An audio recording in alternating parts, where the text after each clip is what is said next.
2400 பேர் ஒரு பயணத்திற்கு விண்ணப்பித்திருக்கிறார்கள். அவர்கள் உயிரோடு முடிக்க முடியாத பயணத்திற்கு. இந்த 36 மைல் நீளமான விண்கலம் மட்டுமே வேறொரு நட்சத்திர மண்டலத்தை அடைய முடிந்த ஒரே வழி என்று விஞ்ஞானிகள் ஏன் நம்புகிறார்கள் என்பதை நான் வெளிப்படுத்துவேன்.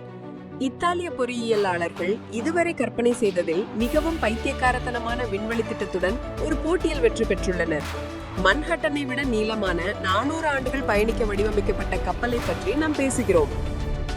கிரிசாலிஸ் என்ற மிதக்கும் நகரத்தை சந்தியுங்கள். இது மணிக்கு 67 மில்லியன் மைல் வேகத்தில் ஆல்பா சென்டாரி நோக்கி பயணிக்கிறது. 25 ட்ரில்லியன் மைல் பயணத்தை சுமார் 400 ஆண்டுகளில் முடிக்க முடியும். இது ரஷ்ய பொம்மைகள் போல் விவசாய நிலங்கள், வீடுகள் மற்றும் முழு சுற்றுச்சூழல் அமைப்புகளுடன் கட்டப்பட்டுள்ளது. கப்பல் ஒளியின் வேகத்தில் 10ல் 1 பங்கில் பயணிக்கிறது.